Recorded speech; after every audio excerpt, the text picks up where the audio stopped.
Bismillahirrahmanirrahim. Halo teman-teman semua. Selamat datang kembali di channel ini Nusantara Digital Academy. Sebuah channel tempat kita belajar marketing dengan santai tapi tetap to the point.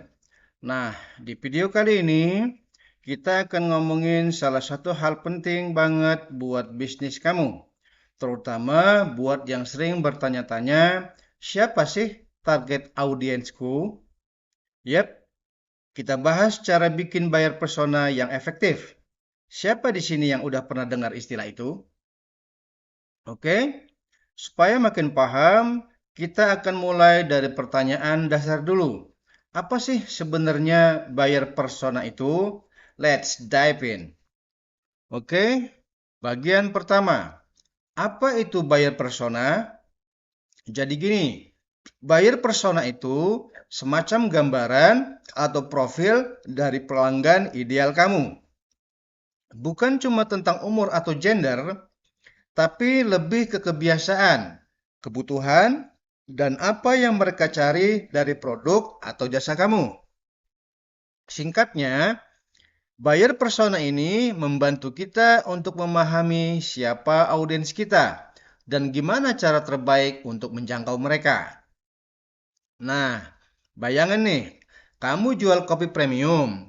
Buyer persona kamu bisa aja Mbak Diana, seorang pekerja kantoran usia 30-an yang butuh kopi enak buat memulai hari tapi nggak suka antre lama. Kebayangkan? Oke, lanjut ke bagian kedua. Kenapa penting membuat buyer persona? Kenapa sih kita perlu repot-repot bikin buyer persona? Karena kalau kamu nggak tahu siapa yang kamu target, strategi marketing kamu bisa jadi nggak tepat sasaran. Contohnya, kamu bikin iklan keren banget di Instagram, tapi ternyata audiens kamu lebih aktif di LinkedIn. Sayang banget kan? Selain itu, buyer persona membantu kamu dalam membuat konten yang lebih relevan, menawarkan produk yang sesuai, dan tentu saja meningkatkan konversi.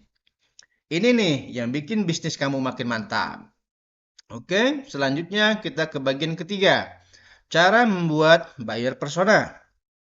Oke, sekarang kita masuk ke bagian inti. Gimana cara bikin buyer persona yang efektif? Sebenarnya simpel. Ada beberapa langkah yang bisa kamu ikuti. Langkah pertama, kumpulin data dari pelanggan yang sudah ada. Kamu bisa lihat dari survei, wawancara, atau dari data Google Analytics. Tanyakan hal-hal seperti apa masalah utama mereka atau kenapa mereka memilih produk kita. Langkah kedua, cari pola dari data tersebut. Misalnya, kamu jual skincare dan menemukan mayoritas pelanggan kamu adalah perempuan berusia 25 sampai 35 tahun yang peduli dengan bahan alami. Ini udah jadi petunjuk penting buat persona kamu. Langkah ketiga, buat cerita persona. Ketiga, buat cerita singkat tentang persona kamu.